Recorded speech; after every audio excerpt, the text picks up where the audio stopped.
नमस्कार दोस्तों, अगर आप बिहार से हैं और आप अपना ज़मीन का दाखिल खारिज कराना चाहते हैं, वो भी आप बिना ब्लॉक का चक्कर हुआ लगाए हुए और बिना किसी कर्मचारी के और अधिकारी के पास गए हुए, तो आपके लिए वीडियो जो बहुत महत्वपूर्ण होने वाली है। तो चलिए, गूगल पे आपको लिख लेना है बिहार भूमि, लिख करके सर्च कर देना है। इसके बाद इस तरह से इंटरफेस खुल के आ जाएगा। तो यहाँ पे दाखिल खारिज करने के राइट कॉर्नर में ऊपर में लिखा है ऑनलाइन दाखिल खारिज आवेदन कर, इस पर क्लिक कर देना। इस पर क्लिक करने के लिए आपके सामने इस तरह से इंटरफेस खुल के आ जाएगा। तो यहाँ आपको रजिस्ट्रेशन करना पड़ेगा। तो अगर रजिस्ट्रेशन नहीं किए हैं तो उसके आप रजिस्ट्रेशन वाला ऑप्शन पे आपको क्लिक करके आपको रजिस्ट्रेशन कर लेना होगा। तो चलिए, इस पर क्लिक कर लेते हैं। रजिस्ट्रेशन वाला ऑप्शन पे क्लिक करने के बाद ये इस तरह से इंटरफेस खुलेगा। तो इस फॉर्म को आपको फिल करके रजिस्ट्रेशन कर लेना होगा। रजिस्ट्रेशन करने के बाद फिर से आपको आ जाना है, लॉगिन वाला पेज पे आ जाना है। तो चलिए, फिर से इसको बंद कर लेते हैं। इसके बाद फिर से वहीं आ जाते हैं ऑनलाइन आवेदन दाखिल खारिज वाला ऑप्शन पे। यहाँ पे आने के बाद इस तरह से इंटरफेस, जो नंबर से आप रजिस्ट्रेशन किए वो नंबर को डाल के कैप्चा कोड को डाल के यहाँ साइन इन वाला ऑप्शन पे जो आपको क्लिक कर लेना होगा। साइन इन वाला ऑप्शन पे क्लिक करने के बाद जो नंबर दिए वो नंबर पे आपको OTP चला जाएगा।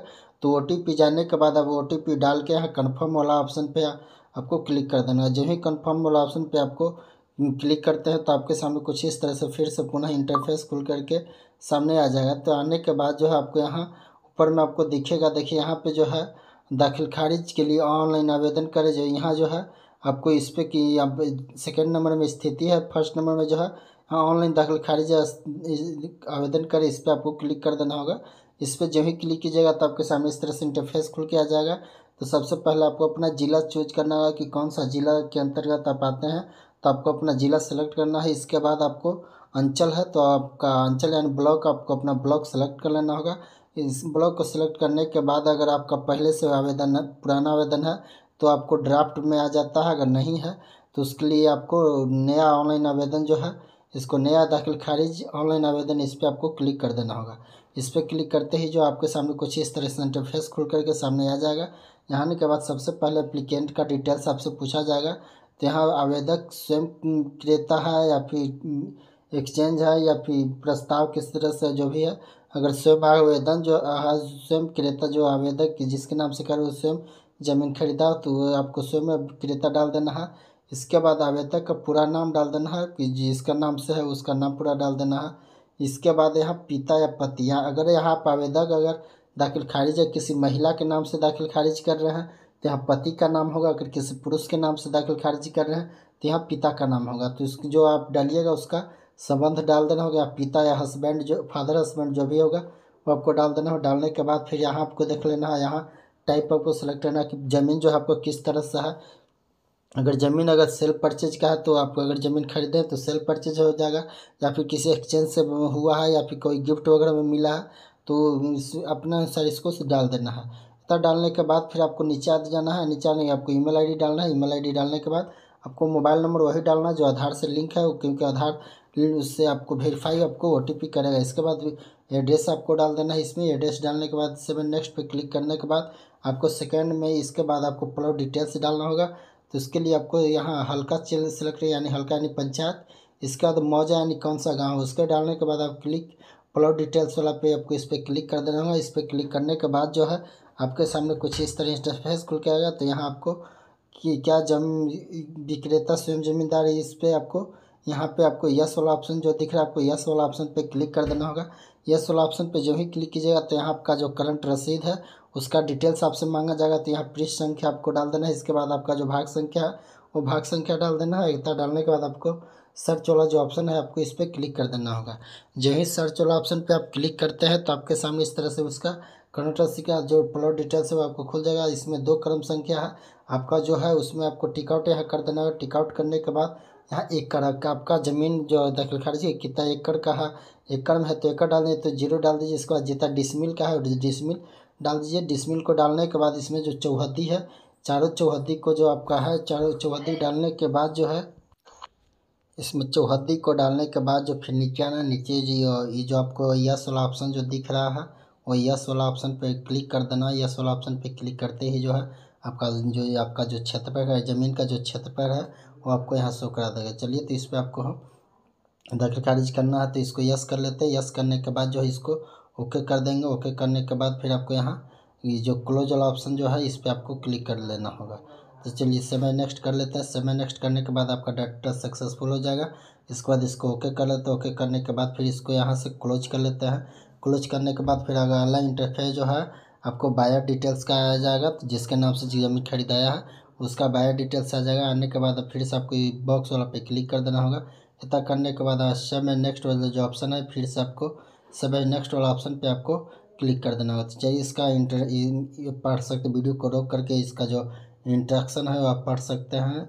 इसके बाद समय नेक्स्ट करने के बाद जो है आपका अगला इंटरफेस कुछ इस तरह से खुल करके आ जाएगा। तो यहाँ आने के बाद आपको यहाँ फिर सबको बायो डिटेल्स है, बायो डिटेल्स इसमें जो आपको पीछे फिल किए थे वो है।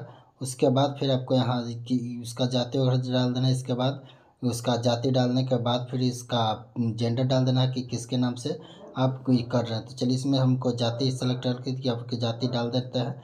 जाति को डालने के बाद फिर आपको यहाँ आपको जेंडर सेलेक्ट है। जेंडर में आपको महिला के लिए कर रहे हैं या फिर पुरुष के नाम से कर रहे हैं, तो आप अपने हिसाब से जो इसमें आपको अपना जाति सेलेक्ट है। इसका बाद मोबाइल नंबर उसका रहेगा। इसके बाद एड्रेस उसका रहेगा।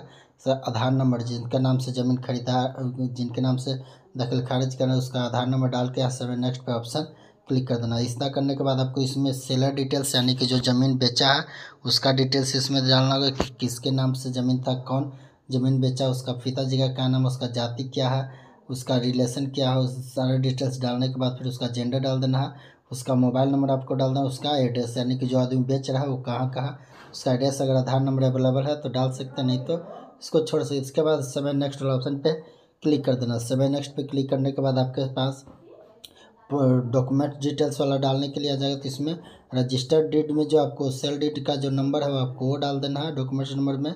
इसके बाद इसमें डेट में आपको कब सदा आपका केवाला जो हुआ है कौन सा डेट में केवाला हुआ वो केवाला पे डेट है वो केवाला वाला डेट डाल देना है। इसके बाद यहाँ औरंगाबाद से डाउन इसका ऑथराइज सेंटर जो ये आपको डाल देना होगा।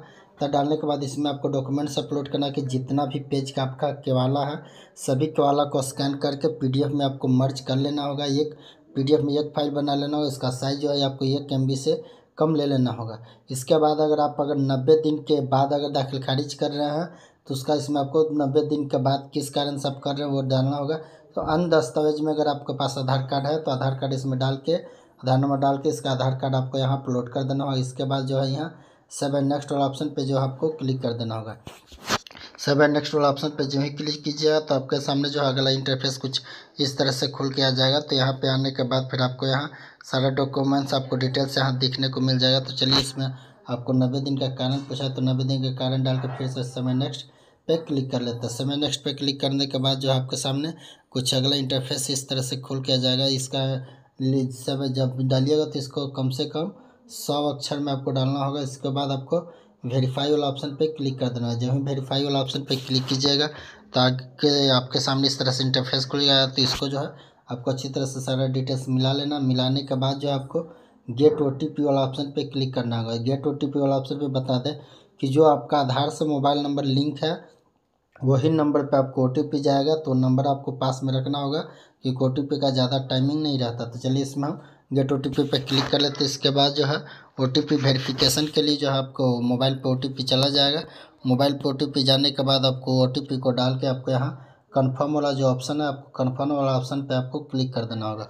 जब ही कन्फर्म वाला ऑप्शन पे क्लिक कीजिएगा तो आपके सामने कुछ इस तरह से इंटरफेस खुल के आ जाएगा। तो यहाँ पे आने के बाद जो आपको इतना करने के बाद जो कंफर्म पे जो है क्लिक कीजिएगा तो आपको इसको ओके कर देना होगा। वेरीफाई होने के बाद ओके करने के बाद टिकट का इसके बाद प्रीव्यू एंड सबमिट वाला ऑप्शन पे आपको क्लिक करना होगा। जब भी प्रीव्यू एंड सबमिट वाला ऑप्शन पे क्लिक किया तो आपके सामने इस तरह से जो आप डॉक्यूमेंट्स अपलोड किए जो उस डॉक्यूमेंट्स को आप यहाँ व्यू वाला ऑप्शन पे क्लिक करके जो है आपका देख भी सकते हैं कि आपका डॉक्यूमेंट जो है अपलोड हुआ है जो सही है या गलत है। अगर आपका डॉक्यूमेंट्स अगर यहाँ से गलत अपलोड होता है तो आप यहाँ से इसको बैक करके आपको दूसरा डॉक्यूमेंट्स आप जो आपका सही वो अपलोड कर सकते हैं। यहाँ के अगर बाद फाइनल सबमिट कर देते हैं तो आपको फिर अपलोड करने का कोई ऑप्शन नहीं मिलेगा। इसके बाद इसको सारा डिटेल्स आपका रहेगा। आप इसके बाद इस बॉक्स वाला पे क्लिक करके आप फाइनल सबमिट वाला ऑप्शन पे आपको क्लिक कर देना होगा। फाइनल सबमिट वाला पे क्लिक करने के बाद आपको फिर से उसी नंबर पे आपको OTP भेजा जाएगा। जो आपको OTP डाल कर कन्फर्म फाइनल सबमिट वाला ऑप्शन पे आपको क्लिक करना है। तो चलिए OTP डाल लेते हैं। इसके बाद कन्फर्म फाइनल सबमिट पे क्लिक कर लेते हैं। इतना करने के बाद जो है आपके सामने कुछ इस तरह से इंटरफेस आएगा। तो चलिए इसको ओके कर लेते हैं। तो चलिए ऊपर में देखिए आपका आवेदन संख्या जो आपको टेम्प्रोरी नंबर के रूप में मिलेगा, इसको आप कॉपी करके आपको सुरक्षित प्रिंट करके रख सकते हैं। इसको ओके कर लेते हैं। ओके करने के बाद देखिए आपको यहाँ भी लिखा है आपका आवेदन संख्या जो टेम्प्रोरी नंबर के रूप में है, इसको आपको प्रिंट आउट करके अपने पास रख लेना है। ऐसा करने के बाद ऊपर में आपका आवेदन संख्या भी रहेगा। तो आई होप ये वीडियो पसंद आएगा तो वीडियो को लाइक कर दीजिए। अभी तक अगर चैनल को सब्सक्राइब नहीं किया तो चैनल को सब्सक्राइब करके बेल आइकन को घंटा को ऑन कर लीजिए, ताकि इस चैनल के माध्यम से जब भी ऐसी नॉलेजफुल वीडियो तो इसका अपडेट जो है सबसे पहले आपके तक पहुँचे। और हाँ, वीडियो को आप कहाँ से देख रहे हैं ये अपना कमेंट बॉक्स में राय जरूर दें कि वीडियो आपको कैसा लगा। चलिए तो आपसे फिर से मिलते हैं आपसे नई वीडियो में नई जानकारी के साथ। तब तक के लिए जय हिंद, जय Bharat, take care, bye bye.